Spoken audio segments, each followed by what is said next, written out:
పరాక్రమం గల దేవుడవు, నిన్నెదిరించుట ఎలా సాధ్యమో. సర్వ శత్రు సమూహమును గడగడలాడించగల యుద్ధ శూరుడవు.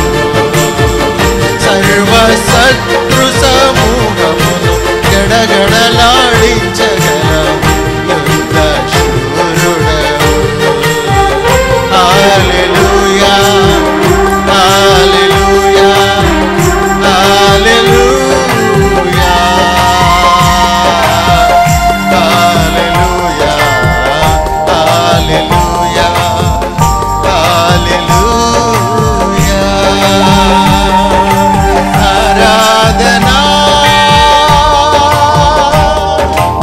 ఆరాధనా ఆరాధనా ఆరాధనా ఆరాధనా ఆరాధనా. హల్లెలూయా హల్లెలూయా హల్లెలూయా హల్లెలూయా హల్లెలూయా హల్లెలూయా. ఆరాధనా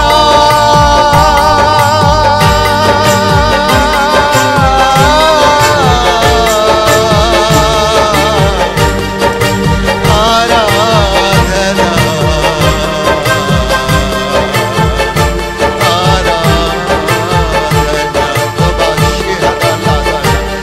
హల్లెలూయా హల్లెలూయా.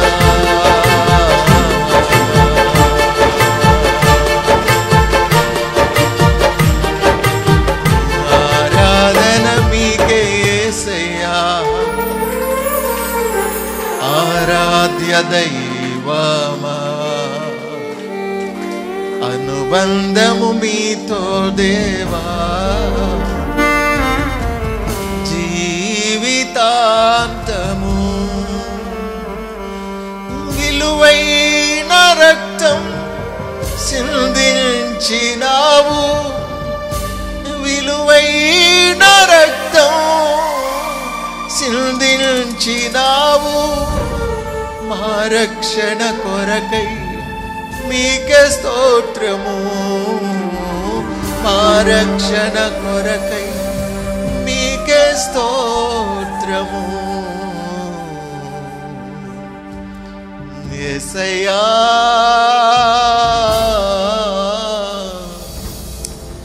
యేసయ్యా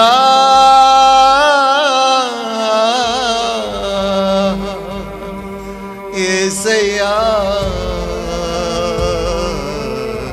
యేసయ్యా. Au liana semiana kadabe yodi balana sadarale dan stor pad andeda gas. I will learn and the city of the Rava Chara side garden. You will learn and Chabadana. And God has lived with powder, but on stallions and us. Hallelujah. Hallelujah. Hallelujah.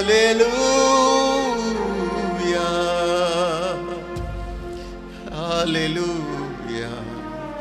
Hallelujah. Hallelujah. మహాపరిశుద్ధులైన మా ప్రియ పరలోకపు తండ్రి, మీ పరిశుద్ధమైన ఘనమైన అతి శ్రేష్టమైన నామమునకు కృతజ్ఞతాస్తుతులు చెల్లిస్తున్నాం ప్రభువా.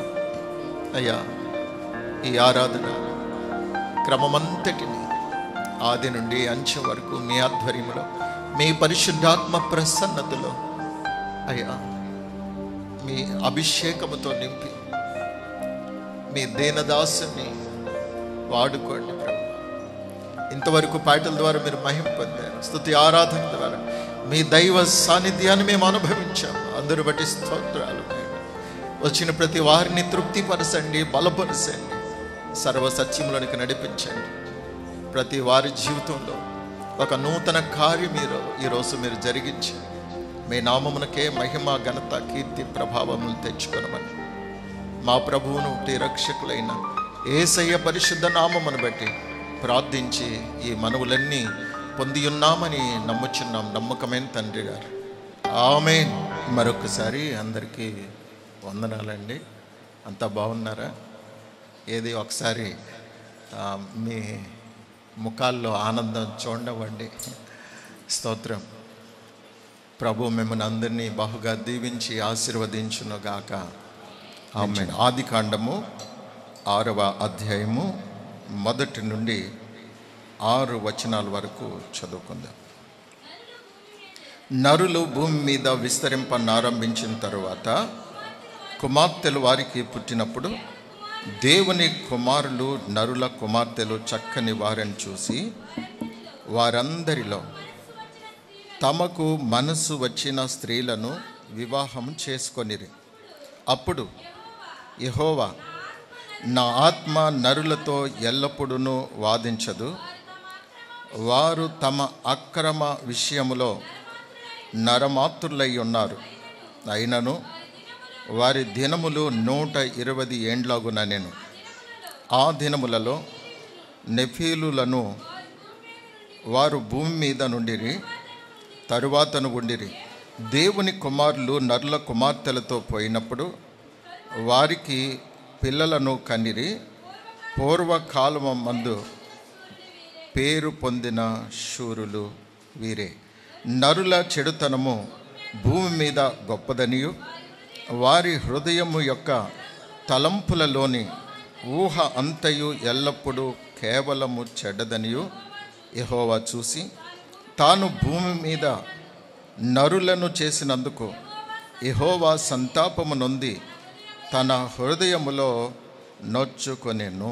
దేవునికి స్తోత్రం. వారు క్రమముగా జీవించినంతకాలం బాగానే ఉంది, కానీ క్రమం ఎప్పుడైతే తప్పారో, క్రమము తప్పిన మరుక్షణమే దేవునికి కోపం వచ్చింది. ఎలాంటి కోపం వచ్చింది అనంటే, ఇక ఈ నరులను పూర్తిగా నేను నాశనం చేయాలి అని అంతగా ఆ కోపం రగులు కొన్నట్లుగా చూస్తున్నాం. దేవునికి ఊరకనే కోపం రాదు. ఆ కోపం వచ్చిందంటే అది చాలా తీవ్రంగా ఉంటుంది. అందుకే మన జీవితాల్లో దేవునికి కోపం రేపే వారంగా ఉండకూడదు. దేవునికి మన మీద కోపం వస్తే మన పరిస్థితులు చాలా ఘోరంగా తయారవుతాయి. అందుకే ప్రతి వారు కూడా నేను దేవునికి కోపం రప్పించకుండా చూసుకోవాలి అనే భయము ప్రతి వారిలో ఉండగలిగితే అది చాలా మంచిది. దేవునికి కోపం ఊరకనే రాదు, వచ్చిందంటే ఊరకనే పోదు. అదేదో మొత్తం మీద మన మీద ప్రభావం చూపించాలి. ఆమేన్. దేవుని కుమారులు నరుల కుమార్తెలు. ఈ దేవుని కుమారులు అంటే ఎవరు, నరుల కుమార్తెలు అంటే ఎవరు అనే దానికి చాలామంది దైవజనులు వారి వ్యాఖ్యానాలు, వారి యొక్క వాదనలు రకరకాలుగా ఉన్నాయి. చాలామంది దేవుని కుమారులు అంటే దేవదూతలని, నరుల కుమార్తెలు అంటే మానవులని, దేవదూతలు మనుషులతో పాపం చేస్తే మరి నెఫీలులు అనేవారు పుట్టారని, ఇలాగ రకరకాలైనటువంటి వాదనలు ఉన్నాయి. నేను అలాంటి వాటికి పోకుండా వాక్యంలో నుండే మీకు కొన్ని విషయాలు చూపించాలని ఆశపడుతున్నాను. మనకి ఆదికాండము 4వ అధ్యాయము, 5వ అధ్యాయము, 6వ అధ్యాయంలో అసలు ఈ విషయాలన్నీ కూడా చాలా వివరంగా ఉన్నాయి. మన వాక్యాన్ని బాగా ధ్యానం చేయగలిగితే ఎక్కడికెక్కడో పోవక్కర్లేదు. చాలామంది చూడండి, కయ్యను ఆ సాతానికి పుట్టాడని అలా చెప్తే కొత్త బోధగా, ఆ బోధ ఎప్పుడు కూడా డిఫరెంట్గా ఉంటే అబ్బా భలే చెప్పాడు అన్నట్టుగా ఉంటుంది అన్నమాట చాలామందికి. ఇప్పుడు దేవదూతలు వచ్చి మనుషులతో పాపం చేస్తే మరి నెఫీలు అనేవాళ్ళు పుట్టారు అని అంటే, ఈయన అయ్య బాబో పరలోక సంగతులు ఈయనకి మాత్రమే తెలుసు, ఇంకెవరికి తెలియదని అదేదో గొప్పగా కాదండి. మీకు గత వారం చెప్పాను, దేవదూతలకి మనుషులతో లైంగికంగా పాపం చేసేటువంటి నైజము లేదు అని. దేవదూతలు చేసినటువంటి పాపం ప్రధాన దూత చేసినటువంటి పాపం ఒక్కటే గర్వించటం ఒక్కటే పాపం. గర్వం కూడా పాపమేనండి. గర్వం అనేది చాలా పెద్ద పాపం. గర్వం అనే దాన్ని చిన్నదిగా ఎప్పుడు చూడొద్దు. దేవదూతలు పాపం చేయటం అంటే గర్వించి, ప్రధాన దూత గర్వించాడు, వానితో మిగిలిన దూతలు ఏకీభవించారు. వారు కూడా అతనితో పాలిభాగం పొందారు. దేవుని స్థానాన్ని ప్రధాన దూత ఆక్రమించాలనుకున్నాడు. అది దేవునికి చాలా ఘోరమైనటువంటి పాపంగా అనిపించింది. అసలు దేవుని స్థానాన్ని ఆక్రమించటం అనేది మామూలు విషయం అంటారా? దేవుడు అక్కడే కదా. అలాంటి దేవుని స్థానాన్ని ఆక్రమించి నేనే దేవుణ్ణి అనిపించుకోవాలనుకోవటం చాలా భయంకరమైనటువంటి ఘోరమైన పాపం. అది దేవుని స్థానం దేవుందే గనుక ఆ విషయంలో వారు పాపం చేశారు తప్ప, అంటే ఆ ప్రధాన దూతతో మిగిలిన వారు ఏకీభవించటం వలన వారు కూడా పాపంలో పాలివారై ఉన్నారు గనుక వారిని దేవుడు శిక్షించాడు. అంతేగాని లైంగికమైనటువంటి విషయాల్లో పాపం చేశారు అనడానికి ఏమాత్రం కూడా ఆధారాలు లేవు. ఎందుకంటే దేవదూతల్ని దేవుడు ఓ ప్రత్యేకమైనటువంటి వారిగా తయారు చేశాడు. పాపము లేని వారిగా, అనగా లైంగికమైనటువంటి వాంఛ లేని వారిగా వారిని దేవుడు తయారు చేశాడు. ఆమేన్, హల్లెలూయా. దేవునికి మహిమ కలుగునుగాక.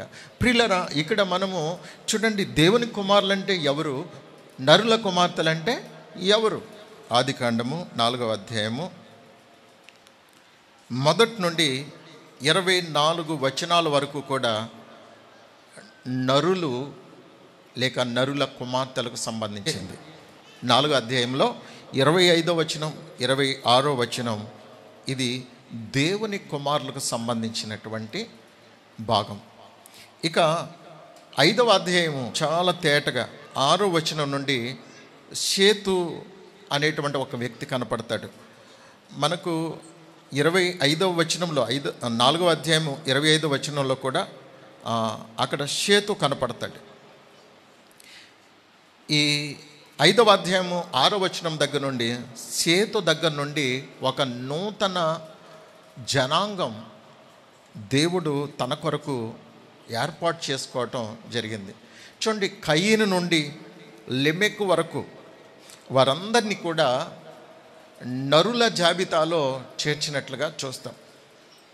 నరులు అనగా నరమాతృలు,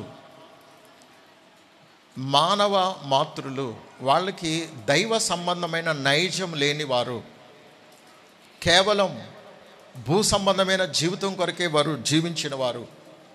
కానీ షేతు దగ్గర నుండి మనము ఆలోచన చేస్తే షేతుకి ఒక మరి కుమారుడు పుట్టాడు. అతని పేరు ఎనోషు. ఎనోషు అనేటువంటి వ్యక్తి దగ్గర నుండి ప్రార్థన చేయటం, దేవునికి ప్రార్థన చేయటం ప్రారంభించబడిందని అక్కడ రాయబడింది. ఆ షేతు వంశం దగ్గర నుండి, ఆ ఎనోషు వంశం దగ్గర నుండి మనము అలా కిందకి చదివితే అక్కడ 21వ వచనంలో హనోకు అనేటువంటి వ్యక్తి మనకు కనపడతాడు. ఈ హనోకు దేవునితో నడిచిన వాడుగా, దేవునితో నడిచిన తర్వాత దేవుడు అతన్ని తీసుకుని వెళ్ళినట్లుగా చూస్తాం. అయితే దేవునితో నడిచిన వ్యక్తి దేవుని చేత మరణం లేకుండా తీసుకొని పోబడినప్పుడు అప్పటి ప్రజలందరూ అతని సంతానము, అతని కుటుంబాన్ని ఏమన్నారంటే, వీళ్ళు నిజంగా దేవుని కుమారులు, వీరు దేవుని పిల్లలు, వీరు దేవుని కుటుంబం, అందరిలోకెల్లా వీళ్ళు చాలా ప్రత్యేకించబడిన వారు. ఇదిగో హనోకు దేవునితో నడిచి దేవుని చేత కొనిపోబడ్డాడు కనుక ఈ కుటుంబము దేవుని కుటుంబము, వీరు దేవుని పిల్లలు, దేవుని కుమారులు, అందుకే దేవుడు మరణం లేకుండా తీసుకుని వెళ్ళిపోయాడు అని అందరూ, కయీను నుండి లెమెకు వరకు వచ్చిన వాళ్ళందరూ కూడా ఈ హనోకు కుటుంబం దగ్గర నుండి దేవుని కుమారులుగా వారిని ప్రత్యేకంగా చూశారు. ఆ కుటుంబంలో నుండే మెతుషెల తర్వాత నోవాహు అదే కుటుంబంలో నుంచి వచ్చినట్లుగా చూస్తాం. అయితే నోవాహు కూడా దేవునితో కూడా నడిచినవాడు అని మనం 6వ అధ్యాయము 9వ వచనంలో చూద్దాం. నోవాహు వంశవలిదే నోవహు నీతిపరుడును తన తరములో నిందారహితుడునై ఉండెను. నోవహు దేవునితో కూడా నడిచినవాడు. నోవహు దేవునితో కూడా నడిచినవాడు. ప్రియులరా, ఇక్కడ ఈ వాక్య లేఖనాలని మనం పరిశీలన చేసినప్పుడు దేవుని కుమారులు షేతు దగ్గర నుండి నోవహు వరకు వీరు దేవుని కుమారులుగా ప్రత్యేకించబడ్డారు.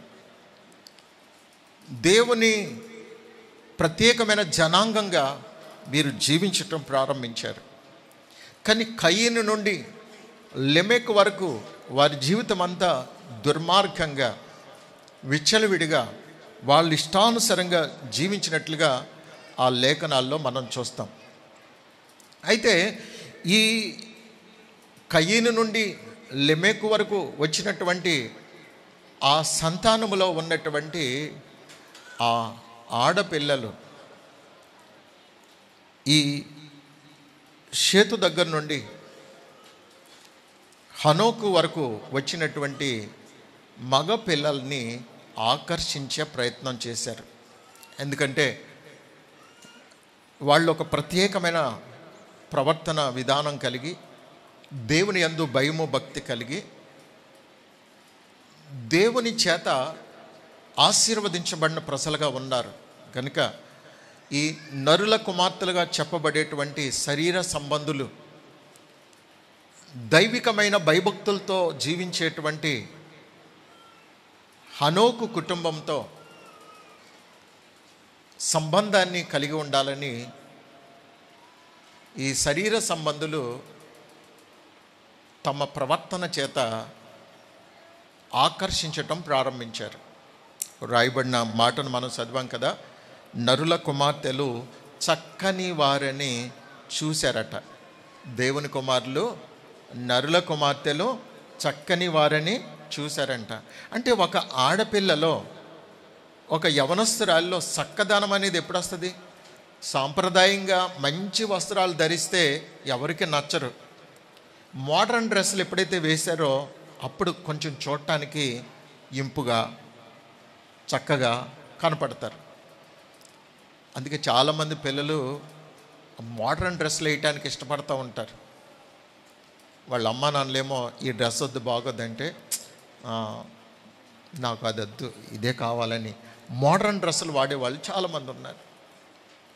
ప్రియులరా, ఈ మోడర్న్ డ్రెస్సులు అంటే ఒక పురుషుని లైంగికంగా ఆకర్షించే విధంగా, ఎప్పుడైతే ఒక ఆడపిల్ల వస్త్రధారణ ఉందో ఎదుటి వ్యక్తిని ఆకర్షించడానికి అవకాశం ఉంది. కానీ దేవుని పిల్లలు అలా చేయలేరు. ఓ సాంప్రదాయంగా, ఓ పద్ధతిగా, ఇతరులెవ్వరూ తన వైపు అదో రకంగా చూడకుండా ఒక గౌరవప్రదమైనటువంటి జీవితాన్ని గడపాలని ఆశపడతారు. అంతేగాని ఇతరుల్ని ఆకర్షించడానికి హెయిర్ స్టైలో, లేకపోతే డ్రెస్ స్టైలో, ఇతరితరమైనటువంటి ఆ నడక ప్రవర్తన ద్వారా, ఆ చూపు ద్వారా ఇతరుల్ని ఆకర్షించే ప్రయత్నం చేయలేరు. ఎందుకంటే దేవుని భయం వారిలో ఉంటుంది. దేవుని భయం కలిగిన ప్రతి వారు కూడా ఓ ప్రత్యేకంగా, ఒక పద్ధతిగా, దేవునికి మహిమకరంగా జీవించగలుగుతారు. అయితే ఈ నరుల కుమార్తెలు అనగా శరీర సంబంధమైనటువంటి, లోక సంబంధమైనటువంటి, దేవుని భయము లేనటువంటి ఆ ఆడపిల్లలట దేవుని కుమారులు అనబడేటువంటి ఈ భక్తిపరులను, పరిశుద్ధులను, నీతిమంతులను, దేవునికి ఇష్టలైనటువంటి ప్రజల్ని ఆకర్షించి వారి వలలో వేసుకోవటం ద్వారా వారు కూడా వారిలో కలిసిపోయినట్లుగా దేవుని లేఖనం తెలియచేస్తూ ఉంది. సొలొమోను ఒకానొకప్పుడు దేవుని అందరూ భయభక్తులు కలిగిన వాడు. ఎంత భయభక్తులు కలిగిన వాడంటే ఈ లోకమునైనను, లోకాశలనైనను ఏమాత్రం కూడా ఆశించకుండా దేవుని యందు నిజమైన భయభక్తులు కలిగి జీవించిన వాడు. ఆ జీవితం చక్కగా ఓ పద్ధతిగా ఉన్నట్టుగా మనకు అర్థమవుతుంది. సొలొమోను రాజు అయిన తర్వాత కూడా దేవునికి ప్రార్థన చేసేటప్పుడు ఏ ఇతరమైన వాటిని కూడా అడగకుండా కేవలం జ్ఞానం మాత్రం నాకు ఇమ్మని అడిగినవాడు. ఈ లోకము, లోకాశలు ఏదీ ఆశించలేదు. ఎన్నిక లేని నాకు ఒక రాజుగా అయ్యే అర్హత ఇచ్చేవు దేవా, ఈ ప్రజల్ని పాలించటానికి కేవలం నాకు జ్ఞానం ఇయ్యి చాలు. జ్ఞానం కంటే నాకు ఎక్కువ ఏమీ నేను అడగను. నాకు జ్ఞానం ఇవి. ప్రజలకి న్యాయంగా వారికి తీర్పు తీర్చాలి, ప్రజల్ని న్యాయంగా ఏలాలి, నా వలన ఎవరికి కూడా ఇబ్బంది కలగకూడదు, నేను ఒక మంచి రాజుగా ఉండాలి, అలాంటి పాలన నేను చేయాలి అని దేవునికి అదే ప్రార్థన చేశాడు. దేవుడు ఆ ప్రార్థన మెచ్చి జ్ఞానంతో పాటు సర్వసంపదలు, ఘనతను దేవుడు సొలొమోనుకి ఇచ్చినట్లుగా చూస్తాం. మరి అంత భక్తిపరుడు, అంత నిస్వార్థంగా ఉన్నటువంటి వ్యక్తి తాను రాజు అయిన తర్వాత ఇతర అన్య స్త్రీలను వివాహం చేసుకున్న తర్వాత అతడు కూడా విగ్రహారాధనలో పాలిభాగం పొంది అతడు పాపం చేసినట్లుగా చూస్తాం. దేవునికి అది కోపం పుట్టించింది. వినాలి, అందరూ వినాలి. దేవునికి కోపం పుట్టించినట్లుగా మనం చూస్తాం. ఇక్కడ దేవుని కుమారులు నరుల కుమార్తెలతో పోయినప్పుడు, వారిని వివాహం చేసుకున్నప్పుడు దేవునికి కోపం వచ్చింది. దేవుని కుమారులుగా ప్రత్యేకించబడినటువంటి హానోకు కుటుంబాన్ని చాలా ప్రేమించి సంతోషించి వారిని బట్టి చాలా అతిశయంగా, నాకంటూ ఒక నూతన జనాంగం ఉంది, కయ్యను బట్టి నేను ఎంతో బాధపడ్డాను, కానీ ఈ హానోకు కుటుంబం వలనైనా నేను సంతోషించటానికి నాకు ఒక అతిశయం ఉందని దేవుడు సంతోషిస్తున్న వేళ దేవుని ఆశల్ని వారు నీరుగార్చారు. అందుకే దేవునికి కోపం వచ్చింది. ఇంతకాలం నేనెంతో జాగ్రత్తగా ఒక వంశాన్ని, ఒక పరిశుద్ధమైన జనాంగాన్ని నా కొరకు ప్రత్యేకంగా నేను కాపాడుకుంటూ వస్తే మీరు నా పరువంతా తీసిపడేశారని చెప్పి దేవునికి కోపం వచ్చింది. ప్రియులారా, మన సంబంధాలు, మన స్నేహాలు, మన బాంధవ్యాలు ఓ ప్రత్యేకమైనవిగా ఉండాలి. మనము ఎవరితో స్నేహం చేస్తున్నామో ఆ స్నేహం ఎటువంటిదో తప్పకుండా పరిశీలన చేసుకోవలసిన అవసరం ఉంది. మన స్నేహం ఆత్మ సంబంధాలతో ఉండేటట్లుగా మనం జాగ్రత్త పడాలి. అలాగే మన సంబంధాలు, ఏదైనా ఒక వివాహం చేయాలనుకున్నప్పుడు, అమ్మాయికి కానీ అబ్బాయికి కానీ వివాహాలు చేయాలనుకున్నప్పుడు వారి స్థితిగతులు, ఆర్థిక పరమైన విషయాలను మాత్రమే కాకుండా ఆత్మ సంబంధమైనటువంటి నేపథ్యం ఎలాంటిదో మనం పరిశీలనగా తెలుసుకొని అప్పుడు మాత్రమే ఆ సంబంధాలని కుదుర్చుకోవాలి. అంతేగాని ఈ లోక సంబంధంగా అందరూ ఆలోచించినట్టుగా మనం వారి వెనుక ఎంత ఆస్తుంది, వారు ఎంత ఇవ్వగలరు, ఇలాంటి విషయాల్ని మాత్రమే ఆలోచించటం వలన మన ఆత్మీయ జీవితాన్ని మనం నాశనం చేసుకుంటున్నాం అనే విషయాన్ని గుర్తుపెట్టుకోవాలి. ఎందుకంటే ఒక అమ్మాయి కానీ అబ్బాయి కానీ ఒక అన్యాచారంగా, లోకానుసారంగా, దేవుని భయము లేని వారిగా, భక్తి విలువ తెలియని వారుగా జీవించే వారి సంబంధాన్ని మనం అందుకుంటే గనక తప్పకుండా దానివలన నష్టపోయే ప్రమాదం ఉంది. ఒకవేళ ఈరోజు మనకు ధన రూపంలో కొంత కలిసి వస్తుందని ఆశపడినా అది ఎంతో కాలం నిలవదు. దానివలన మనం ఆశీర్వాదం పొందము. దేవుని ద్వారా మనకు లభించే ఆశీర్వాదాన్ని మాత్రమే మనము ఆశించగలిగితే తప్పకుండా మన ఆశీర్వాదాన్ని దేవుడు రెట్టింపు చేస్తాడండి. ఆయనకు అసాధ్యమైనది ఏదీ లేదు. అదే సమయంలో ఇతరుల నుండి మనం ఏదో ఆశించి ఎప్పుడు కూడా కలలు కనకూడదు. బలవంతంగా డిమాండ్ చేసే విధంగా మనం ఎప్పుడూ ఆలోచించకూడదు. ఎవరైనా మనకు నిజంగా ఇష్టపూర్వకంగా హృదయపూర్వకంగా ఏదైనా చేయాలి అని అనుకుంటే గిఫ్ట్ రూపంలో బహుమానం రూపంలో నిజంగా వాళ్ళ హృదయపూర్వకంగా వాళ్ళంతటా వాళ్ళు ఏదైనా చేయాలనుకుంటే తప్ప మనము అవతల వ్యక్తుల్ని డిమాండ్ చేసి ఇలాగైతేనే అనేటట్లుగా మనం ఎప్పుడు కూడా వారిని ఒత్తిడి చేసే విధంగా ఉండకూడదు. ఒత్తిడి చేసే ప్రతిదీ కూడా పాపము. ఒత్తిడి చేసే ప్రతిదీ కూడా అది అన్యాయంగా సంపాదించినట్టు అవుతుంది. అందుకే మన ఆధ్యాత్మిక జీవితాలని ప్రతి విషయంలో కూడా బేరీజు వేసుకుని నేను ఎలా ఉన్నాను, ఏమిటి, ఇతరుల విషయంలో నేను ఏ విధంగా ఉన్నాను అనేది మనలను మనం పరిశీలన చేసుకోవాలి.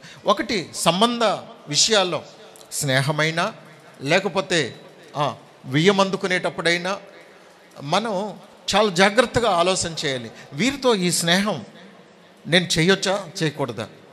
వీరితో ఈ సంబంధం నేను అందుకోవచ్చా, అందుకోకూడదా? ఇలా ప్రతి దాన్ని కూడా మనము ఆలోచించి అడుగు వేయాలి.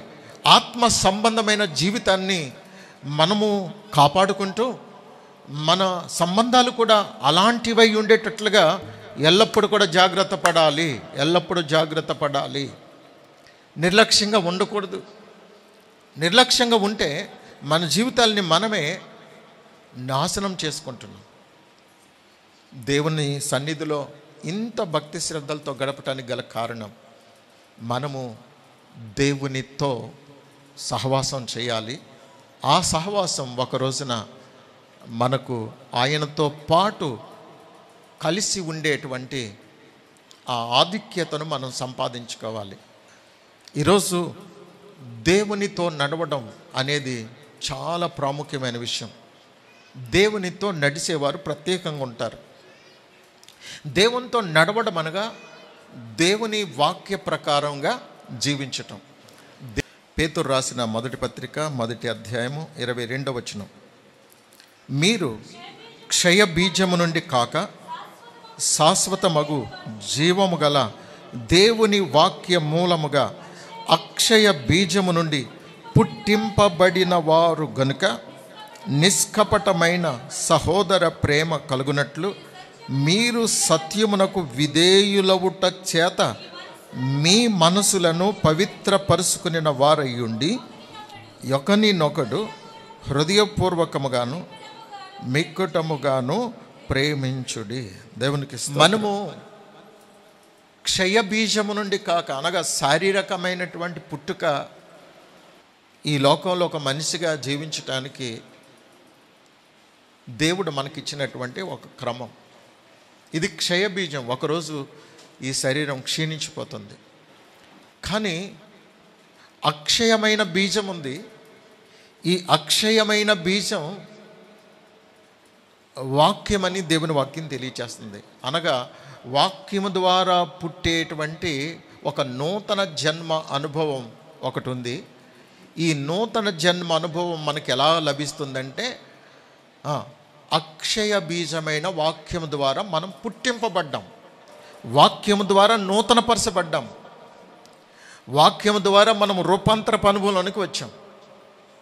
ఈ వాక్యం ద్వారా పుట్టినటువంటి ఈ జీవితం వాక్యం ద్వారా మాత్రమే నడవాలి, వాక్యం ద్వారా మాత్రమే కొనసాగాలి.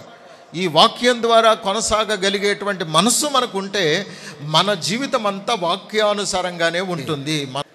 ఒక శుభకార్యమైన, ఓ ప్రవర్తనైనా, ఓ పద్ధతైనా, ఒక ఆచారమైనా, ఒక పనైనా, ఒక సహకారమైన ఏదైనా కూడా వాక్యాన్ని బేస్ చేసుకొని, వాక్యాన్ని ఆధారం చేసుకుని మనం జీవించటం ప్రారంభిస్తే మన జీవితమే వాక్యమై ఉన్నట్టుగా ఉంటుంది.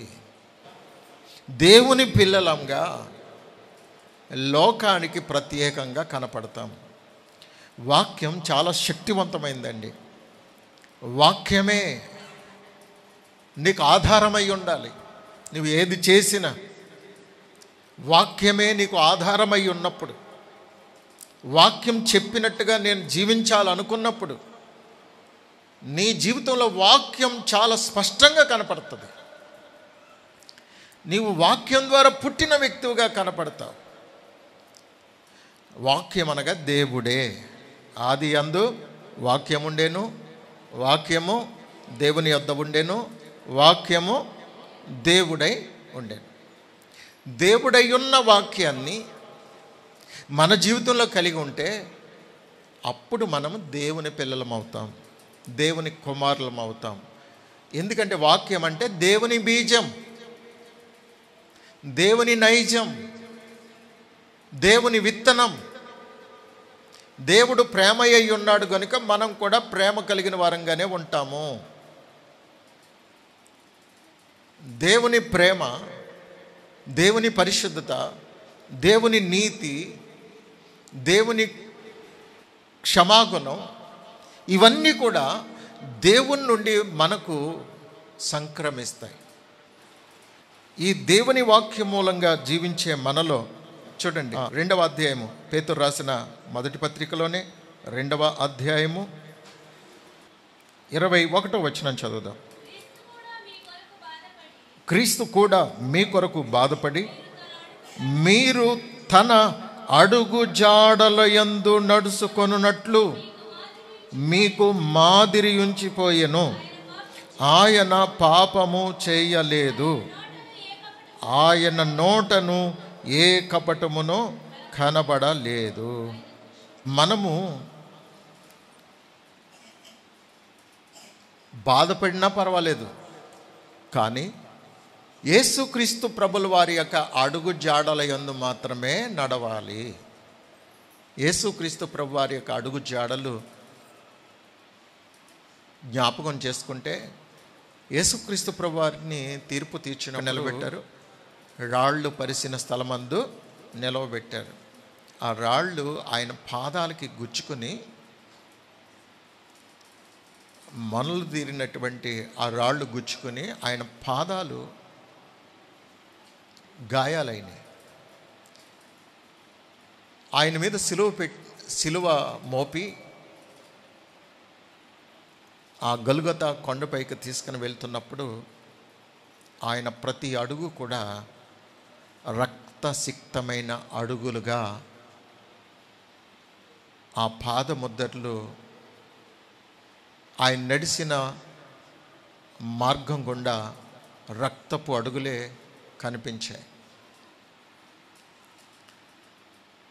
ఆయన నడిచినటువంటి ఆ మార్గంలో వెనుక వచ్చేటువంటి వారు ఈ అడుగులు ఎవరివి అని ఆ అడుగులో అడుగు వేసుకుంటూ వెళ్తే గనక వారు సిలువ దగ్గరికి వెళ్తారు. ఆ అడుగులు ఎక్కడికి తీసుకెళ్తాయంటే సిలువ దగ్గరికి తీసుకుని వెళ్తాయి. ఆ సిలువ మనతో ఏమని మాట్లాడుతుందంటే, ఆ సిలువ మీద ఉన్నటువంటి యేసయ్య మనతో ఏమని మాట్లాడతారంటే, నా కుమారుడా, నా కుమార్తె, నీవు నా అడుగు చాడల్లో ఇక్కడి వరకు వచ్చావే, నేను నీకు ఇచ్చే సందేశం ఏంటంటే, నేను ఇంత శ్రమ పడవలసిన అవసరం నాకు లేదు. మరి నేను ఎందుకు శ్రమ పడ్డాను, ఎందుకు గాయపరచబడ్డాను, ఎందుకు హింసించబడ్డాను, ఎందుకు సిలువ వేయబడ్డాను అని నువ్వు ఆలోచిస్తే నీ కొరకే. నీ కొరకు నేను ఇంత బాధ అనుభవించి, నీవు నేనుండే స్థలంలో ఉండాలని ఆశతో నిన్ను వెతుక్కుంటూ ఈ భూమి మీదకి వచ్చి, నీ కొరకు నేను బాధను అనుభవించి, నిందలు అవమానాలు అన్నీ అనుభవించి, ఇదిగో నా ప్రాణాన్ని నీ కొరకు దారపోసాను. నా అడుగులో అడుగు వేసుకుంటూ వచ్చిన నీవు, ఇదిగో ఇది ఇక్కడతో అంతం కాదు. నేను ఏ పరలోకానికైతే రాజాతి రాజుగా ఉండబోతున్నానో ఆ రాజ్యానికి నీకు నేను ఒక మార్గం వేసి వెళ్తున్నాను, నీకు మాదిరి ఉంచి వెళ్ళాను. నేను ఏ ఏ విషయాలు నీకు బోధించానో ఆ బోధ ప్రకారం నీవు నడుచుకోగలిగితే నీవు నా అడుగుజాడల్లో నడిచిన వ్యక్తిగా మార్చబడతావు. నా అడుగుజాడలు నిన్నెప్పుడు కూడా తప్పుడు మార్గంలో తీసుకుని వెళ్ళవు. నా అడుగులు ఎప్పుడు కూడా నీతి మార్గంలోనే నిన్ను నడిపిస్తాయి. నా అడుగులు నిన్ను పరిశుద్ధ మార్గంలోనే నడిపిస్తాయి. నా అడుగులు నిన్ను న్యాయ మార్గంలోనే నడిపిస్తాయి. నా అడుగులు నిన్ను యథార్థ మార్గంలోనే నడిపిస్తాయి. గనుక నా అడుగు జాడల్ని నీవు జీవితాంతం ఫాలో అవుతే గనక నేను ఏ మాదిరి నీకు నీ ఎదుట ఉంచి వెళ్ళానో ఆ మాదిరి ప్రకారం నువ్వు జీవించగలుగుతావు. గనుక నేనుండే స్థలంలో నీవు కూడా ఉంటావు. ఆమేన్ అని ఆయన అడుగు జాడలు మనకు ప్రబోధిస్తాయి. గనుక మనము దేవుని యొక్క అడుగు జాడల్లో నడుచుకునే వారం అయితే గనక ఆయన పాపము చేయలేదు. ఆయన పాపము చేయలేదు గనుక మనము కూడా పాపము చేయకుండా పరిశుద్ధంగా బ్రతకగలుగుతాము. అదే సమయంలో ఆయన నోట ఏ కపటమునో కనబడలేదు. ఆయన నోట ఏ కపటమునో కనబడలేదు. ఆయన జీవితం కానీ ఆయన మాట కానీ ఏ లోపము లేనిది, ఏ పాపము లేనిది. గనుక ఆయన అడుగుజాడల్లో నడవాలనుకునే ప్రతి ఒక్కరికి కూడా వారి ఆలోచనలు మారుతాయి, వారి ప్రవర్తన మారుతుంది, వారి పద్ధతులు మారుతాయి, వారి తీర్మానం మారుతుంది, వారి యొక్క పరిస్థితులన్నీ మారుతాయి. లోకానికి వారు ఎలా కనపడతారంటే దేవుని కుమారులుగా, దేవుని కుమార్తెలుగా, వారు ఒక పరిశుద్ధమైన జనాంగంగా కనపడతారు.